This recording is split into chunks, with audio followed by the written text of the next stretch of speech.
महाराष्ट्रातील सर्वात मोठा अपघात साल 1944 एप्रिल महिन्याची 14 तारीख. हिटलरच्या आत्महत्येला 2 आठवडे बाकी. दुपारचे 2 वाजले होते. एप्रिल महिना, त्या काळी सूर्य आगवत होता. मुंबई बंदरात बरीच जहाजे उभी होती. दुसऱ्या महायुद्धाच्या काळात असल्याने काही जहाजे नौसेनेची सुद्धा होती. या जहाजात एक मालवाहू जहाज सुद्धा होते, SS फोर्ट स्किनिंग. 2 दिवस झाले तरी ते माल उतरण्याच्या प्रतीक्षेत उभे होते. फेब्रुवारी महिन्यात इंग्लंडवरून निघालेले जहाज वाटे स्पेन आणि इजिप्त आणि कारचे मार्गे आले होते.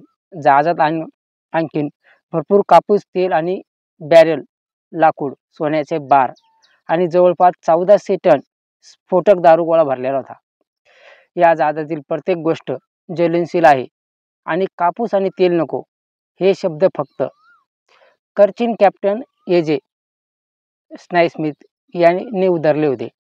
परंतु त्यावेळेस पंजाब आणि मुंबई दरम्यान रेल्वेने कापूस नेण्यासाठी बंदी असल्याने फक्त समुद्री मार्ग हाच एक पर्याय होता. त्यामुळे तो मालवाहू जहाजात ठेवण्यात आलाच आणि मुंबईत आणला गेला.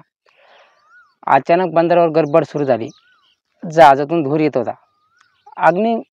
अग्निशमक दल आणि जहाजाचे कर्मचारी आग विझवण्याचा प्रयत्न करू लागले.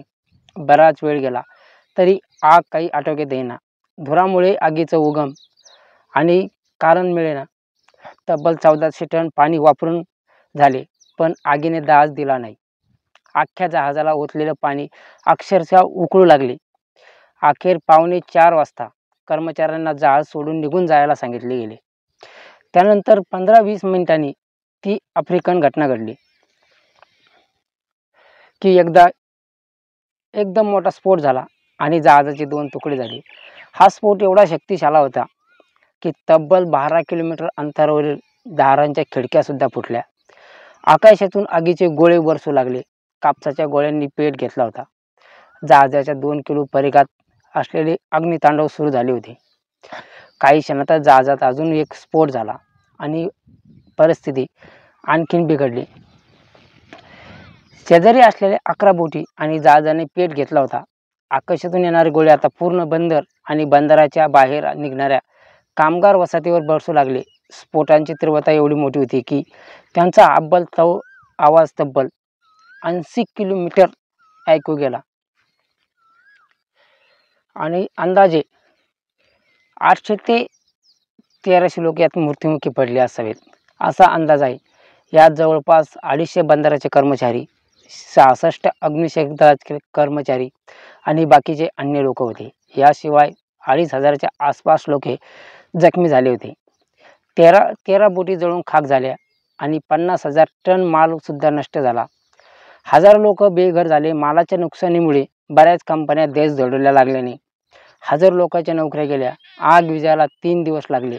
नंतर सर्व जळालेल्या वस्तू हलवायला 700 लोकांनी 8 महिने लागले.